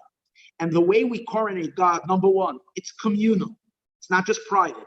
And I would say Rosh Hashanah is both. It's a very private experience. Rosh Hashanah, everybody goes deep inside their own heart to find it within yourself, that from a deep, very deep place, your submission to Hashem's kingship. And number two, we do it communally. We do it together. Because Beroiv Am Hadras Melech, by a king, the king's relationship is, once he's a king, there is a very deep and essential bond between the king and every individual. But the establishment of the king, the power of the king, is that he's a king over many. So in Rosh Hashanah, we do it together. We blow, and we do it loud. We don't do it hiding under the table. Everybody, we blow a shofar. We announce to the whole world, the Eibishter is our king, Hashem Malach Yislavish, and we cry out in the way we do in Rosh Hashanah, Yechi HaMelech, which means the Eibishter should be a king. We know that the kingdom of Moshiach, like Rabbi Greenberg had mentioned earlier, that the kingdom of Moshiach is really facilitating God's kingship. Moshiach's kingdom is not an independent element of the Eibishter's kingship. It's one and the same. Moshiach is Hashem's channel through which Hashem's kingship manifests ba'olam hazeh hagashmi through the physical human being. The Rebbe explains how Moshiach's neshama is so inseparable from not just from a certain level of divinity, but Moshiach's neshama is rooted in the very essence of God, like all of our neshamas. As Rabbi Greenberg had said earlier, that each and every one of us has a spark of Moshiach. The deepest point of our neshama that is connected to Hashem, Moshiach is, he personifies that deep, essential etzem neshama as it is one with the Eibishter. So therefore, the idea of Rosh Hashanah, of accepting God as a king, very much reflects into the acceptance of Moshiach. So thereby, there has been circulation, many, and welcome Moshiach. I have to give it to the ladies, and this I'm going to say again and again, and I've said it many times. When it comes to Bias HaMashiach and Geula, it's going to be driven by the women. It says so clearly. The Rebbe emphasized it many times. Men sometimes have some egos and have a hard time letting the women lead, but I will say this openly, and all men listening, this is just the reality. The women are going to drive this, and we have to respect that. And we should be excited the fact that the hard work they are taking. And I have to shout out to those women that are relentlessly, because I sometimes I don't want to, it gets too hard, it gets too nonstop. We're going to do it, and we're going to see it through. So on the Welcome Mashiach Committee, there is, on their website, there is a acceptance. And then when you accept Mashiach, it needs to be done. Number one, it's something that is done verbally. It's something that the Rebbe encouraged it to be signed when people gave the Rebbe signatures. Now, where does that come from? It comes from the idea that when you accepted a Rebbe as a Rebbe, we would sign a Ksav Hiskashros, which means Chassidim would write, let's say the Rebbe was asked to be Rebbe, which means to be their leader. A Rebbe really means a king. That's why Chassidim always refer to the Rebbe. Even if we wouldn't say Moshiach, they would say to the Rebbe, Adoneinu Moireinu V'Rabbeinu. Adoneinu means our master, which is something which is used for the idea of royalty. So when we accept a Rebbe, it was always by people writing and signing their name. Anything serious you do in your life, until you don't put your signature, it doesn't have any value. You got to put your signature down. So I think it is very, very strong when people sign a declaration in which they accept. Many people listening today have done it already, and I can't tell you how many times this thing has to be done. But I think the campaign of pushing this to happen, and people should do this, and the more people is something. And I would also say that if this, I believe, needs to be mainstreamed. One of the ideas people will ask me all the time, they say, Rabbi Wolf, you're saying that we have to accept Mashiach, so, but it has been done already, and it didn't happen. Mashiach didn't come. Yes, it has been done, but it is viewed by the rest of the world that it's just an extreme, small, little fanatical part of Lubavitch that believes in this, but the rest of Lubavitch doesn't. That's not good. It's not a covet for the Melech.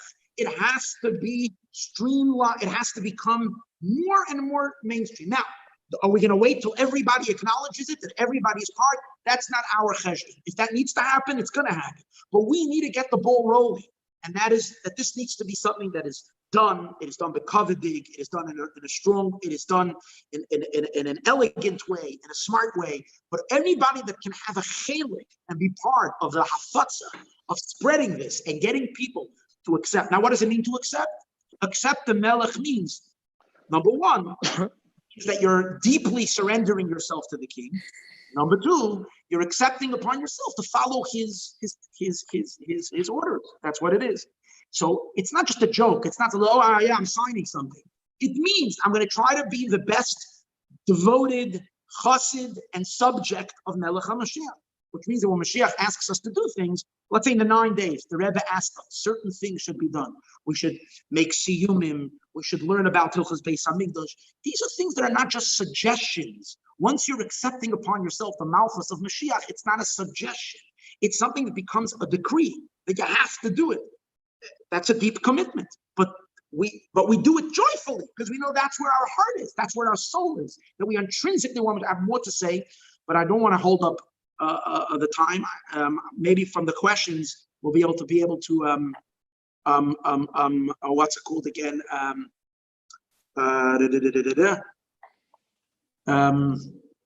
Complete some of the thoughts. But this is I think a call of the hour that we all should get involved to some way and another in accepting for ourselves Melech HaMoshiach, declaring it vocally, and also help spread it, help teach it, help other people come on board as well. And be'ezus Hashem, be'karev mamish, we will see the full hisgalus of Melech HaMoshiach. Amen. L'chaim. Our Groisin Yasher Koyach, Rabbi Reuven Wolf from Los Angeles. Thank you so much. That's amazing. An amazing evening. From starting off with Rabbi Greenberg giving us the important history starting in Yiddishkeit, where we see the concept not just of Mashiach, but Melech HaMoshiach, continuing with Rabbi Avtzon, going through from the Rebbe's birth all the way through the years, how we see with accepting the Nesias in Tafshin Yud Aleph and through the Sichos of Nun Aleph and Beis, how the Rebbe himself is clearly letting us know that he is Melech HaMoshiach through Rabbi Reuven Wolf shared with us about the current events, how the world is schlepping us, like you said, the world is ahead of us, and we have to run after it. And the Ma'aseh B'Poyel that you're bringing about, the idea that we have to actually accept the Rebbe Melech HaMoshiach as Melech HaMoshiach, like we can do through the signatures, which happened also over the past quite some years. Like we saw that picture of the group of women bringing the Rebbe the signatures. That is something that we have to do currently. So that is tremendous. It's a lot to take in. I'm trying to grasp it all myself. It's like throwing a bombshell at somebody, even for somebody that's a little bit familiar with it. I would say that I'm a little bit familiar with it, but still hearing it all from A to Z so clearly, it's a lot. But that's what we're here for. We're here to take it in. We're here to say l'chaim and to really be able together to make it happen. That's what it's all about. So we've completed the first section of the evening, and that is each one clearly sharing the different steps, bringing us to the process where we're holding now. We're about to move on to the final section of the evening, and that is the Q&A, the questions. Firstly, I'll just mention we have quite a few questions that came in. Feel free to continue sending them in. I'm not sure that we're going to be able to get to all of them, but we're going to try to get to as many as we could. We're going to start that shortly. But I just want to take a moment now, once again, to mention that on the side, there are those links, very important links of resources, and not just resources, but practically where you can actually sign this Kabbalah Malchus, this acceptance of the Rebbe as Melech HaMoshiach, and you can share it with others. But what I want to do for one moment is make the hachlata of the evening, so to speak, that we can all together make sure that this evening is not just an evening of inspiration, and from here we move on with our life, but it's an evening that stays with us, and we continue this every moment, and we push until the complete revelation. So as a hachlata, as a good resolution, the righteous woman, as Rabbi Wolf gave them credit where credit is due, the Welcome Mashiach Committee I'm not sure if I should mention names or not, but there's quite a few women, some of them from Los Angeles, that are really heart and soul is not even the words to say of how much they're putting themselves into this vital mission of making Mashiach happen. And right now, with the main focus being this acceptance of the Rebbe's Melech HaMoshiach. So they have created a new WhatsApp group. So I'm sharing right now, I just shared it. Once again, I shared it earlier also. To follow up on this panel, everyone is encouraged to join in. It's an admin-only post, so there's not going to be conversations. It should be a couple times a week, short videos or audio, about twice a week, specifically connected with this idea that we're speaking of tonight, where we're holding and how now we have to accept the Rebbe as Melech HaMoshiach. So everyone is highly encouraged to join the WhatsApp group. And once again, once the evening is over with our Zoom, you will not be able to hit the link anymore. So I would suggest you take a moment, whether it's from your phone or from your computer, at least just copy it so you have it. I will make mention of Mrs. Josefa Benkalter, I hope I pronounced that good enough, and Mrs. Rifki Katz, who really are the driving force behind this evening and much other Mashiach activities that are going on. So without further ado, we're going to go to the Q&A. We're going to do this for the next, Emirat Hashem, about 22 minutes. So we hope everybody's able to hold on tight. We have a lot of questions. So we're going to ask Rabbi Greenberg and Rabbi Wolf, who will be addressing the questions. I'll say which question is for who, to please try to keep it concise. And the bell is going to go off after 120 seconds. So if you can keep it under 60 seconds, matei v'manayim. Otherwise, we will go up to 120 seconds. So we're going to start with you, Rabbi Greenberg. Like I said, it's going to be a little bit quick, but we will just try to cover as much ground as we could. So Rabbi Wolf just finished off. Almost his last words were, people are going to say, we did it all already. Everything that we've spoken about has been done. And so Rabbi Wolf said, now our job is to see how we can get it to the world. But I want to ask that same question to you, Rabbi Greenberg, and see if either you have a different answer or you can, in 120 seconds, maybe say how we can bring this to the world. So what would you say to those that say, we have done this already? What's the answer, Rabbi Greenberg? Obviously, we're not just bringing a slogan to the world. If it's a slogan, then you use conventional ways of getting people to follow a slogan. This is a very pneumistic thing. It's a very deep thing to accept someone as a melech. It touches your very core, and it's something that is unprecedented in terms of modern history. People don't have that deep acceptance of a melech. So in order for that to happen, to make it happen, of course, if you know people and you can explain to them what Mashiach is briefly, and they know what the Rebbe is, but I think that it's very important that we spread the knowledge of Mashiach, which many people are doing, what Mashiach exactly is, because most people, unfortunately, are not really aware. I know 30 years ago, 20 years ago, we spread the teachings of Mashiach, but there's a new generation, and we have to educate them. And the second thing is you have to educate people about the Rebbe. If a person will ask me, do you believe the Rebbe is Mashiach? My answer would be to this person who I don't know what you know about the Rebbe, and I don't know what you know about Mashiach. So it could be, if I'll tell you the Rebbe is Mashiach, it's going to be a whole warped idea of what Mashiach is. It's important. The Rebbe spoke about Eiris de Tehu, Bekalim de Tikkun, the light of Tehu, which is very powerful, but it has to be implemented within the vessels, an orderly, rational understanding so that people can relate to it. If we just come to people and overwhelm them, most people will not relate to that. So you have to explain to them what the Rebbe is, and the stories of the Rebbe blow their minds. I know when I tell stories of the Rebbe, it just blows people's minds. And then when you talk about Mashiach, they'll come to the conclusion that the Rebbe is Mashiach, and then you can talk to them about accepting the Rebbe as the Melech. Thank you so much, Rabbi Greenberg. It's getting straight to the point. That's the way we like it. Rabbi Wolf, I'm going to turn to you. I'm going to go a little bit off topic, but it's also an important question. How else can we work on Kabbalah Samalchus besides saying Yechi and signing the declaration? Is there another way that we're able to work on this concept of Kabbalah Samalchus? So I will answer that when it comes to accepting the Eibishter, I used to use the example. We have the Memorim of the Alter Rebbe, where the Alter Rebbe talks about Chodesh Elul.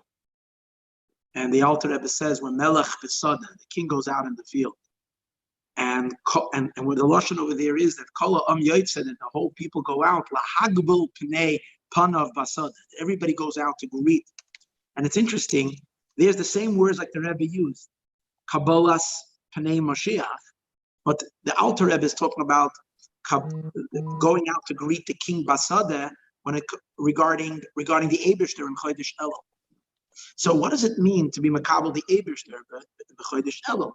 So it's interesting. There's two. The Friediger Rebbe says it means Kabbalas Oil Malchus Shammai. What do you mean to go out to greet the Eibishter, to go greet Hashem and Chodesh Elul when the king is in the field? It means that the Eibishter's sovereignty and kingship you take it more seriously in your daily life every single day. So what that means to apply that to Moshiach, we all have a lot to work on when it comes to implementing what the Rebbe wants of us. The Rebbe, everybody knows personally, their circuit, their influence, their effect they can have. If they would, have to go into Yechidus tomorrow and show the Rebbe like their activity, how much they would prepare for it and think to themselves like, well, what am I doing? What am I telling I am going to do? So, and in addition to that, there is all the hayras, like I mentioned earlier, what we do in the 9 days, how we should behave, in Chodesh Elul, regarding Rosh Hashanah. There's all these hayras, and the nature of us is that there are certain things that fit more with our personality, certain things that fit less with our personality. So if our relationship is lacking the idea of Kabbalah Samalchus, we kind of, I'm not saying with a Rebbe you can pick and choose, but it sometimes is not as urgent that you submit. So even if you've signed the paper, the question is, how seriously are you taking that Malchus? And that's something that we can do every day and increasing and focusing more. And I would add one more idea. The Alter Rebbe says that it's not only, according to the Alter Rebbe, it's not just Kabbalah Malchus, again, regarding to the Eibishter, doesn't only mean Kabbalah Oil Malchus Shemayim, which is more a behavioral thing. The Alter Rebbe explains in Likutei Torah, in his Maimer, it means that your entire desire is the king. You give yourself over to the king in a very deep way. You live for your king. That kind of Kabbalah Malchus is so deep. And so you go deeper and deeper and deeper. And that's what it means with the Rebbe as well, is that there is an experience of a deep, deep desire, a desire for his Malchus to be revealed, the desire for you doing whatever you can as an expression or as a facilitator of that Malchus. That is huge work. That's huge work. So the work is, I would say, bekamos. Bekamos means quantitatively, that it should fill all of our aspects of our life, machshava, dibur, and maisa. And also quantitatively, that you measure yourself daily. How much is my life about other stuff, or how much is it about Moshiach and the full revelation of Moshiach? Thank you very much. Before we continue to the next question, I want to make mention, there is some people, quite a few people, Baruch Hashem, that are watching on YouTube live, so they don't see the chat. The website for all the resources is welcomingmashiach.org. Welcomingmashiach.org. Rabbi Greenberg, in 30 seconds, how would you say, what's the main universal clear message we should go out to the world with? I'm not talking about to other Chabadniks or Lubavitchers, to the world. What would you say? What's the main universal message? Well, it's obvious that the message is that we are living in very, very strange times, very special times, as Rabbi Wolf pointed out, and that this is a clear indication that we have to be prepared. As the Rebbe said, we have to prepare ourselves and the whole world for Kabbalah's Pnei Mashiach, for greeting Mashiach. That's the basic message the Rebbe gave us, and it never changed. That's as clear as it gets. Thank you. So I'm going to read a question now that I do not necessarily agree with the question in and of itself, but this is for you, Rabbi Wolf. I'm just going to read it. How can you, excuse me, I can see how the Rebbe could have been presumed to be Mashiach, but how can he still be Mashiach of Vadai if he is no longer physically alive? He would need to be resurrected, right? That was the question. Try to keep it brief, Rabbi Wolf, but if you can please address that. There is the objection that I addressed this very strongly in our last. We had a session regarding the first session. We discussed that, and I'm just going to briefly refer to that back. According to the Rambam, which is halacha, the Rambam says if Moshiach is killed, he's disqualified from being Moshiach. That means if he was defeated by his enemies. That means if he was defeated. The Rambam is very, very interesting. If the Rambam would have included that a person who is nostalgic passes away. Again, I'm not getting into now whether you hold Rebbe this passed away. To our physical eyes, yes, it looks like the Rebbe passed away. So if the Rambam would have disqualified Mashiach based on that, the Rambam was very careful with his words.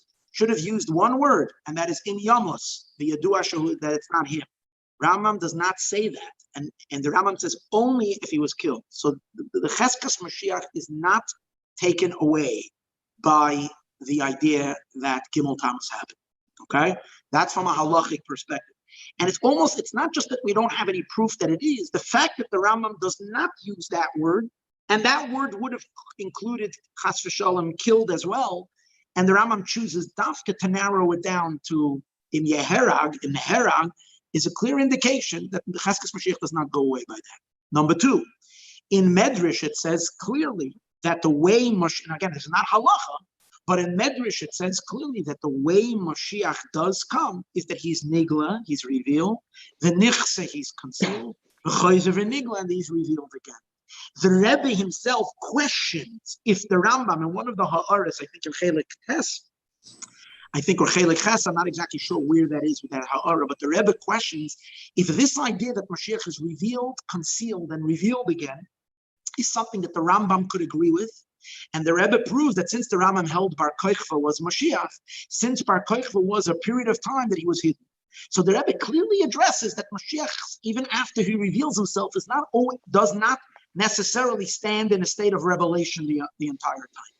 Now, the Medrash does not say clearly that Mashiach Chas v'Shalom can pass away. That's not stated, but it does say that Mashiach is concealed. Thank you very much, Rabbi Wolf.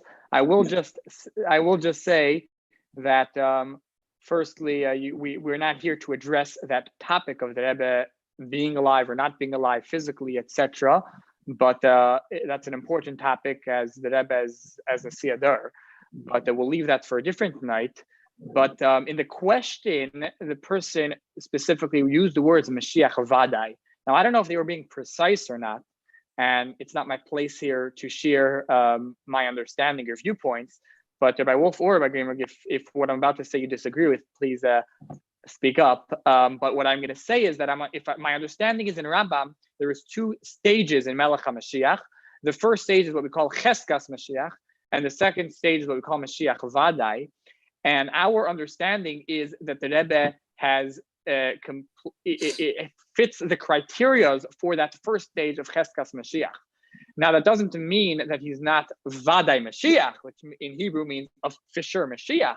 But the halachic category of Mashiach Vadai, my understanding from the Rambam is only once the Beis Hamikdash is rebuilt and Kibbutz Goyos takes place, etc. So I'm not sure if there was a diuk in the person's question or not, but I just wanted to make that clarification. All right, I don't hear any opposition. So next question, Rabbi Greenberg.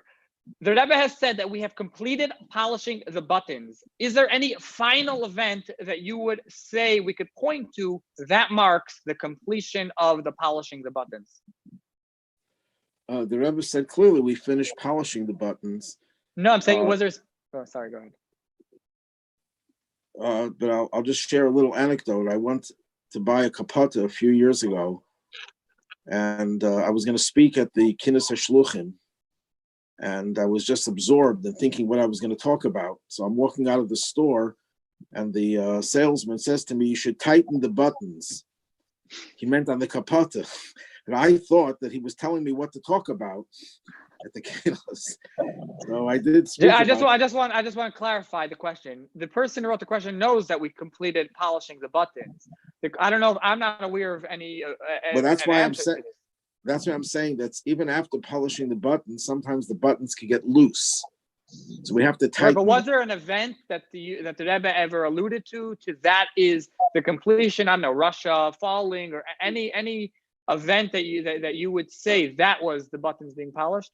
No, the Rebbe said it before the Soviet Union collapsed, I believe. I don't remember the exact date, but what was left, the Rebbe made it clear that what was left was Kabbalas HaMalchus. The Rebbe spoke about opening our eyes and Kabbalas HaMalchus. In other words, the Rebbe also said that we finished Avedas HaBirurim, the service of refining, elevating the sparks, which is a prerequisite for Mashiach. And supposedly, we always thought that after that is over, then we have the Geula. So the Rebbe says, yes, the Geula is right in front of us, but we have to internalize. The Rebbe used the expression to the chief rabbi of Israel that the Geula is standing on the threshold. All we have to do is open the door and just drag it in. In other words, we already reached the point of Geula. The Geula is right in front of us, but the Eibishter is giving us an opportunity to make the last thrust by bringing it into our homes, which is the Eibishter's kindness to us that he could bring it without us. He wants us to do that last part. Let's hope that he won't have to do it in spite of us, but we'll do that last part. Okay, I think this is going to be the final question of the night. This actually, I guess, came flying at me right after what I just said from a few places about that distinction I made between Cheskas Mashiach and Mashiach Vadai. So, Rabbi Wolf, I'm going to address the final question to you. It's written over here in a few ways, but one of the ways is Mashiach builds the Beis HaMikdash in its place. L'chayr, that's 770. I guess that's also connected to the Sikha Beis Rabbeinu Sheva Bavel. And in other words, some say that the Beis HaMikdash has already been built. Kibbutz Goliath already started. I'm familiar with Sichos where the Rebbe says Kibbutz Goliath started, and I'm definitely familiar with Sichos where the Rebbe says about 770 being the Mikdash Ma'at, Beis Rabbeinu Sheva Bavel. So would you say that, from your understanding, we can say that the halachic category of Mashiach Vadai has already began? This is going to be the final question, and then we shall, Yemir Hashem, wrap up with the complete Tiskalis well before we're done this. Based on what you said earlier, once we had the Nevuah, once we had everything that Rebbe said to us, Mashiach Vadai is established to us Chassidim and as Mashiach Vadai because the Rebbe said so. So we don't need. Meaning, you're not. Are you referring to the halachic standard? From a halachic perspective, I looked in that sikha quite a few times. It doesn't seem to me like the Rebbe is learning pshat in the Rambam to the fact to say that that's what the Rambam means lahalacha. To me, it appears like the Rebbe says that the derech remez. That the derech remez, you can say in the Rambam that the mekoyma means in his place. So that is like, in a sense, the beginning of it. But to say that's the Pirush halachically in the Rambam, again, I don't see in the Sikha that the Rebbe said that. It looks like, from my view, and I've read that a few times, that the Rebbe is not learning it, that's simple pshat in Rambam, but rather that is could be learned more in a, I don't know exactly the words that Rebbe uses, not the derech remez, I don't have the Sikha in front of me right now, but more as a Yeshloimar Degeinian that you can say that supports the idea that there is a Beis Rabbeinu Sheba Bavel, which is the beginning of the Beis HaMikdash. Can I add something? Yes. Yeah, go ahead, Rabbi Greenberg. Yeah. When the Rambam establishes the criteria for Mashiach, and he divides it into two, Cheskas, presumed, and Vadai, the Rambam is giving us the bare minimum of what it takes to make someone presumed to be Mashiach. Because the Rambam is not saying nothing about miracles, nothing about Nevuah, about prophecy, doesn't even mention that Mashiach is a Navi, because even though he mentions that earlier in Hilchos Tshuva, it's not really relevant to identifying Mashiach that he has to be a Navi, because the minimum requirement is that he comes from the house of David, he's steeped in Torah, and so on and so forth. So when we identify the Rebbe as Mashiach, the Rebbe has met the maximum criteria, not the minimum, the maximum criteria, because the Rebbe has shown that he is a Navi, and the Rebbe made reference to that in the Sikha of Shoftim. And there's no question that the Rebbe's identity of Mashiach goes far beyond the minimum of the Rambam. So we have to, so as far as Hasidim, we know what the Rebbe is based on, of course, the limited amount we know, based on what the Rebbe himself revealed to us. By us, the Rebbe is Vadai Mashiach, but if you go by the criteria of the Rambam, the minimal criteria, yes, you're not Vadai until there's an actual Beis HaMikdash in the Har HaBayis itself. Thank you for both of you clarifying that one point. There's been somebody commenting about the fact that there's many mitzvahs that bring closer to Geula, including Abbas Yisrael. Nowadays, we have learning about the Beis HaMikdash, as the Rebbe said, during the 3 weeks, giving tzedakah, and many, many more. So, of course, this is vital and very important. And everything we're speaking about tonight is not taking away from that in the slightest. In fact, I wanted to mention this earlier, so thanks for the reminder, that everyone should please give tzedakah, which G'dayla tzedakah shemakareves, the Geula brings the Geula closer, and specifically connected to the names we mentioned in the beginning, who this evening is l'schus and for shleimer for them, to give tzedakah for them. But what we're speaking about tonight is what's standing at a tipping point. We're holding there. That's it. This is what we've been waiting for all these years in Gullus. We've been waiting for the complete Iskalis of the Rebbe as Melech HaMoshiach. We have been doing our work for years and years in Gullus. Not just that, but years and years in Dar HaShvi, and not just that, but years and years since the Rebbe has told us about Higia Zman Yulaskim, that the time of the Geula, the time of your redemption has arrived. And now we have to make sure that we focus completely on what the Rebbe wants from us, everything we spoke about here at great length with the accepting of the Rebbe as Melech HaMoshiach. I want to mention again the website welcomingmashiach.org, where you can see the resources, you can sign the documents, you can share it with others. I'm going to encourage everybody once again to join the hachlata of joining that WhatsApp group. And the number I'm going to read for those that don't have the link, if you're following on YouTube or somewhere else, the number to save in your phone is 929-266-9680. Once again, 929-266-9680. Of course, I want to thank everybody, all of the participants. I want to thank the rabbis that joined, Rabbi Reuven Wolf, Rabbi Heschel Greenberg, Rabbi Gershon Avtzon, for taking from their time, from their keiches, to be able to elaborate to us and clarify to us in such clear words all of these important topics and issues. And the main thing is we should finish off the evening together with the Rebbe, Melech HaMoshiach, with the complete Iskalis, by the Geula HaMitzvah V'Hashleima. It should be Teikef Umiyad Mamish, L'chaim, L'chaim, and we can all join in together and proclaim Yechi Adinenu, Meirenu V'Rabbeinu, Melech HaMoshiach, Le'elam Voed. Thank you all once again. L'chaim, a guten Chodesh and a guten Abend.